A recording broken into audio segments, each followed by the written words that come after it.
বলিউডে শুটিং চলাকালে নায়িকাদের নিরাপত্তাহীনতার ঘটনা নতুন নয়।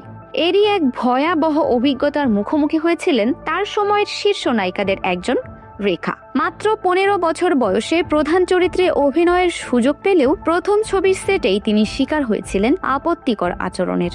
1969 সালে অঞ্জনা সফর, পরে নাম বদলে হয় দোষিকারী ছবির মাধ্যমে বলিউডে নায়িকা হিসেবে অভিষেক হয় রেখার। ছবিতে তার বিপরীতে ছিলেন তৎকালীন বাংলা চলচ্চিত্রের জনপ্রিয় তারকা বিশ্বজিৎ চট্টোপাধ্যায়। শুটিং চলাকালে এক অন্তরঙ্গ দৃশ্যে বিশ্বজিৎ হঠাৎ পূর্বসম্মতি ছাড়াই তাকে চুম্বন করতে শুরু করেন।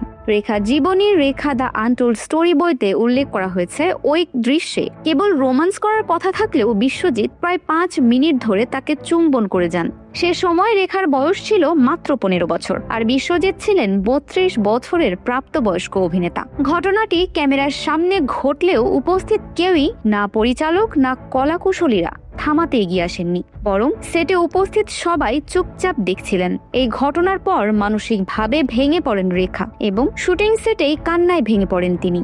পরে এক সাক্ষাৎকারে রেখা স্বীকার করেন, এমন অপমানজনক অভিজ্ঞতা তার ব্যক্তিত্ব ও দৃঢ়তা গঠনে বড় ভূমিকা রেখেছে।